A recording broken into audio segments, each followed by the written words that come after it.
look comfortable. Okay, I'm good. Hello. Are you having a nice day today? Hey, yeah, I am. How about you? I'm having a great day. Thank you for joining us today. So this is all in accordance to a class that we're taking called Business Plan Creation, and it is a part of a project that we have to do that features young entrepreneurs in the area, and we chose you.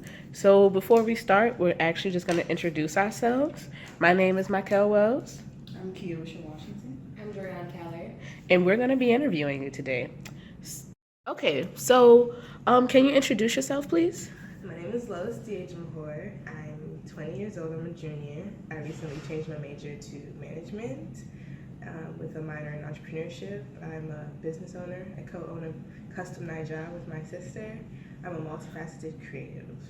Okay. And what exactly is Custom Naja? Custom Nigeria is a company my sister and I gave birth to out of a need. We felt that a lot of our culture was being sold back to us for just unreasonable prices and from people who didn't understand it and didn't really know, what it was all about. And it wasn't giving back to the Nigerian economy or the African. Similar to that, I just kind of revamped it where I was creating a collection of Nigerian attire. Not that I was going to make it or anything, but still, it just kind of brought back that memory. And that was kind of around the time when I was getting ready to go to college. And I remember thinking about it, but I still did nursing.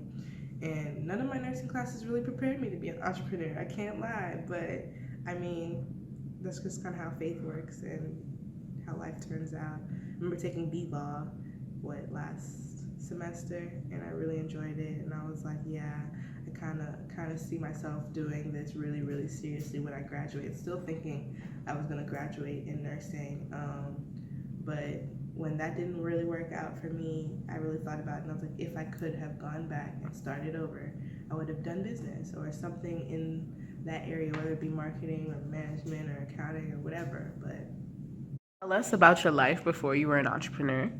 yeah.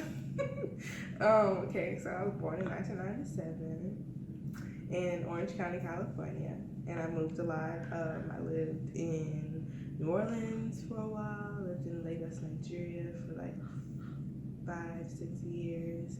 I lived in Lafayette, I lived in Baton Rouge, and now I live in Lafayette again.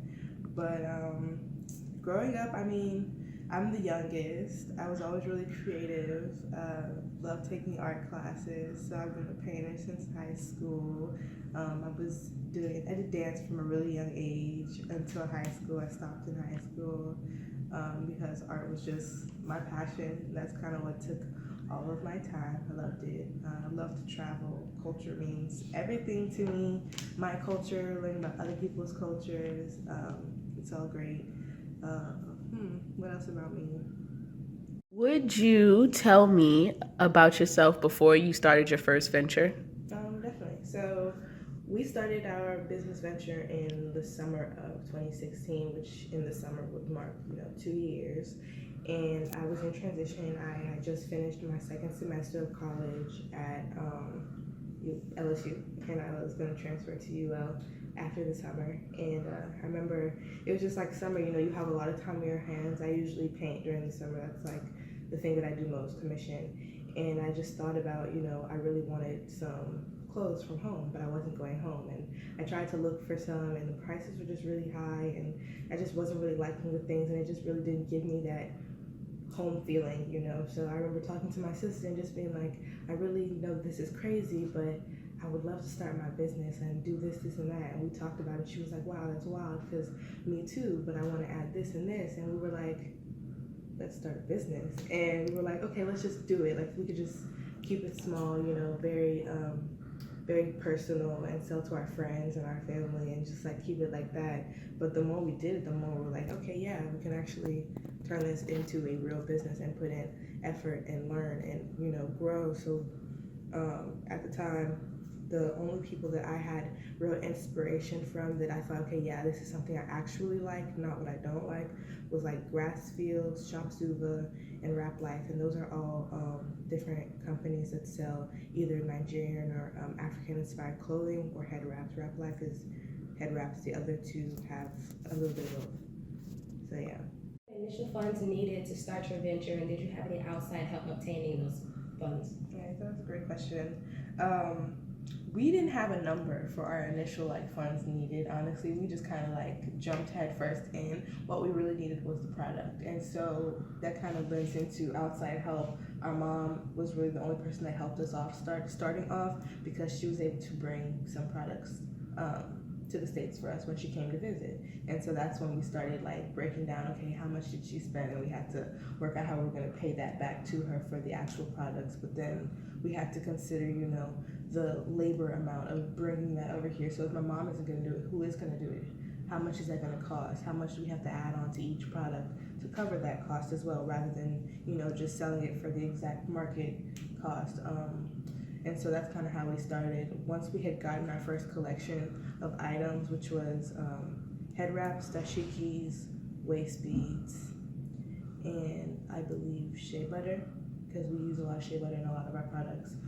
That was the first set of things that we had, and we went through and itemized everything, saw what we had and how we were going to sell it. We went from there. So we would just put things on Instagram, and we would have a different price for it. And we started off low because that was the point. We didn't want outrageous prices. We want something that's affordable, that I can see it and be like, okay, yeah, I'll buy that. Not a $50 head wrap because I'm from Nigeria and I'm not going to pay that much, So that's kind of how we started. And after our first collection, now we're on our second, we have more knowledge, and okay, maybe those prices weren't really covering our costs. We need to up our prices, and maybe we need to reach more people and, up our audience, and our advertising and marketing and stuff like that. So it kind of grew like that. From the first year, we did a lot of trial and error and learning and looking things up. Both of us were in school or are in school for different things. We both work, so it was just a lot of holding yourself accountable and learning what it is that you need, because there isn't that much outside help. You might have a friend that be like, oh, I know how to do this one thing. You want a mailing list? Let me help you build that. But other than that, you have to Google until you find it and try until you like it. And that's kind of how we got the ball rolling. So, how did you guys enter the market? We entered the market primarily through Instagram and Facebook, but also just word of mouth. So friends who would ask before, oh, I like your dashiki, where'd you get it? Oh, I like your head wrap, where'd you get it? And before, I would always be like, oh, sorry, I got it in Nigeria when I went home. But now I'm like, oh yeah, I have this Instagram, follow me. This is the products, I sell them. So that's really how we got started. And our target audience, our target customer is really just 18 to late 30s women, but also men and non-gender conforming individuals as well. But being on a college campus was really, really beneficial for me, because a lot of the people that wanted what I had were around me. How would you compare your business from when it first started to now? Okay, well, I feel like when it first started, there was a whole lot of just, for lack of a better analogy, stabbing in the dark.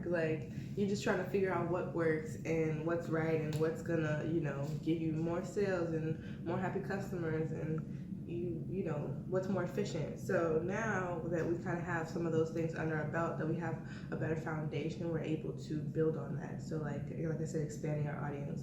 We weren't really worried about that when we first started. We were just trying to serve the people that we had, the small group. And now that they're good and they're like, oh yeah, I like this, they're telling their friends, and we're meeting new people. And my sister does a lot of vending and a lot of different shows, so she's constantly meeting other creatives, other entrepreneurs, but other just everybody, just different types of people, traveling and getting to meet different people and just telling them about it. So that wasn't really a concern then, it is now, but also fine tuning, so now I'm okay, the packaging, we have to worry about that. Whereas before it was just here, you pay for it, you get this, it's making everything count. Everything is very intentional now. And we're tracking our growth now, trying to make sure we have it right, this works, trying to we said make a business plan, because we really didn't start with one, and have guidelines. Some things are just exact and written in stone, not so much as just just kind of figure it out. I would say that's the biggest difference in our second year. What do you want to see from your business in the future? How would you like to see it grow? I'm I'm really proud of where it's going right now, but I think that it's gonna come to a point in the next year or two where it's just gonna like exponentially grow because my sister and I are both doing this part time, and so I'm gonna graduate and be able to give it more of my attention, and I'm gonna learn so much in those 2 years, you know, to be able to really grab it by the reins. So I just think it's gonna naturally take its course and just get bigger and bigger with the same kind of energy and like attention we've been giving it. But I mean, like, I want to get up there like the people that inspire me, like Rap Life. Like a lot of people know about Rap Life, and they have really great, really great products and really great marketing. But also like Shop Zuva, which is a connection of multiple different creatives coming together to sell to people. So if we could grow into a community that's big and growing and like a ripple effect, that would be really beautiful. What advice would you give an aspiring entrepreneur? The best advice I can give anybody that wants to be an entrepreneur and myself is just do it. Like, it sounds so, you know, like everybody says that, but no, really, like, nothing's gonna get done until you do it. And being afraid of failure, being afraid of like anything, honestly, is gonna stop you from doing it, because if you never do it, you'll never succeed. You have to at least try. So like, just begin, just start somewhere. And that's kind of what we did. We didn't really know where to start. We just started with one thing, and you figure out what's next, and you figure out what's next, and you take steps to the staircase, and before you know it, you're at the top.